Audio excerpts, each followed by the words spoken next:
Good morning student. आज हम लोग प्रश्नावली 1.3 का क्वेश्चन नंबर 6 सॉल्व करेंगे। ठीक है, तो आइए देखते हैं क्वेश्चन नंबर 6 क्या कह रहा है। तो क्वेश्चन नंबर 6 कह रहा है कि P/Q क्वेश्चन में Q is not equal to 0 के रूप की परमेय संख्याओं के अनेक उदाहरण लीजिए जहां P और Q पूर्णांक हैं जिनका एक के अतिरिक्त अन्य कोई उभयनिष्ठ गुणनखंड नहीं है और जिसका शांत दशमलव निरूपक है। क्या आप यह अनुमान लगा सकते हैं कि Q को कौन सा गुण अवश्य संतुष्ट करना चाहिए। ठीक है, अब देखिए यहाँ पे हम किसी भी परमेय संख्या को नहीं लिख सकते हैं। ठीक है, यहाँ पे कुछ कंडीशन दिया हुआ है। पहला कंडीशन यह दिया हुआ है कि P और Q, ठीक है, P और Q के जो उभयनिष्ठ गुणनखंड होने चाहिए वो एक होने चाहिए। ठीक है, और दूसरा कंडीशन यह दिया है कि हम जो भी परमेय संख्या लिखेंगे वो उस परमेय संख्या का दशमलव प्रसार कैसा होना चाहिए, शांत होना चाहिए। ठीक है, अब जैसे मान लीजिए 3/8 है। ठीक है, अब देखिए 3 और 8, ठीक है, इन दोनों का उभयनिष्ठ गुणनखंड जो होगा वह एक होगा। ठीक है, क्यों? क्योंकि 3 भी 1 से कटेगा और 8 भी 1 से कटेगा। ठीक है, एक के अलावा और किस संख्या से नहीं कटेगा। ठीक है, अब देखिए इसका दशमलव प्रसार देखिए कितना होगा, तो इसका दशमलव प्रसार होगा 0.375। ठीक है, यह दशमलव प्रसार कैसा है, शांत है। क्यों? क्योंकि जब इसको दशमलव रूप में बदलेंगे तो शेषफल क्या आएगा, शून्य आएगा। शेषफल क्या आएगा, शून्य आएगा। ठीक है, इसको दशमलव रूप में आप लोग बदल लीजिएगा। ठीक है, भाग देकर देख लीजिएगा। ठीक है, अब देखिए एक और उदाहरण लीजिए, एक और उदाहरण लेते हैं 11/25। ठीक है, इसको जब दशमलव रूप में बदलेंगे तो आएगा 0.44। ठीक है, यह भी क्या है, दशमलव प्रसार कैसा है, शांत है। ठीक है, अब देखिए एक और उदाहरण लीजिए 7/10। ठीक है, यह आएगा 0 इसका दशमलव रूप कैसा आएगा, 0.7 आएगा। ठीक है, यह भी कैसा है, शांत दशमलव है। ठीक है, अब देखिए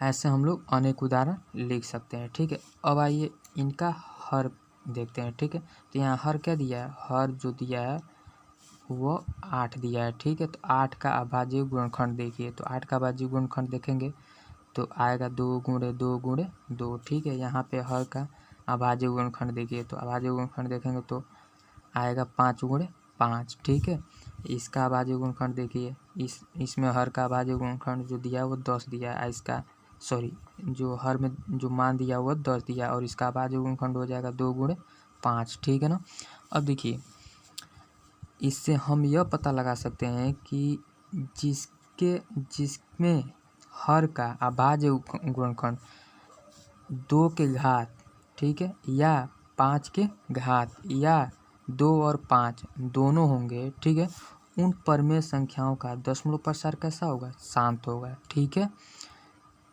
समझ में, तो हमारा यही निष्कर्ष निकलता है कि जिस भी परमेय संख्या के हर का अभाज्य गुणनखंड 2 हो, 2 की घात हो, 5 की घात हो या दोनों हो, ठीक है ना, उन परमेय संख्या का दशमलव प्रसार कैसा होगा, शांत होगा। ठीक है, तो यह क्वेश्चन नंबर 6 था। ठीक है, यहाँ पे क्वेश्चन नंबर 6 का सॉल्यूशन लिखा हुआ है। ठीक है, देखकर आप लोग लिख लीजिएगा। यहाँ पे लिखा हुआ है कि अतः हम यह अनुमान लगा सकते हैं कि किसी परमेय संख्या का दशमलव प्रसार शांत हो तो उनके हरों के अभाज्य गुणनखंड में केवल 2 की घात या 5 की घात या दोनों होते हैं। ठीक है, मतलब जिस भी परमेय संख्या के हर में 2 की घात हो या 5 की घात या दोनों होंगे, ठीक है, उस परमेय संख्या का दशमलव प्रसार कैसा होगा, शांत दशमलव प्रसार होगा। ठीक है,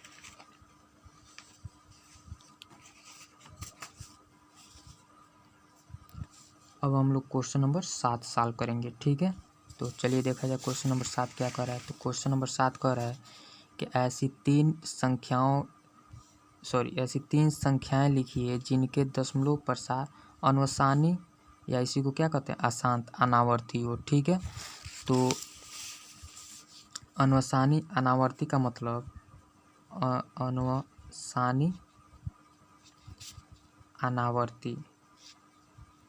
अनुसानी अनावर्ती का मतलब ये हो जाएगा कि वो दशमलव रूप, ठीक है ना, क्या होना चाहिए, अशांत होना चाहिए। अनावर्ती मतलब उसमें किसी भी संख्या, कोई भी संख्या हो वो लगातार नहीं आनी चाहिए। जैसे मान लीजिए 0.101001000 डॉट डॉट डॉट, ठीक है।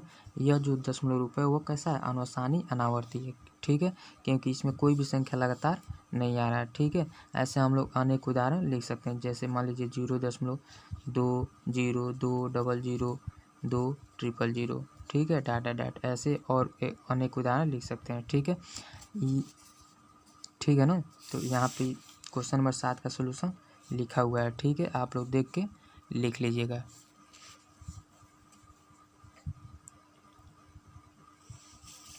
तो यहीं पर हम लोग का क्वेश्चन नंबर 7 समाप्त होता है, ठीक है। अब इस प्रश्नावली का अगला क्वेश्चन हम लोग अगले वीडियो में सॉल्व करेंगे, ठीक है। थैंक्स।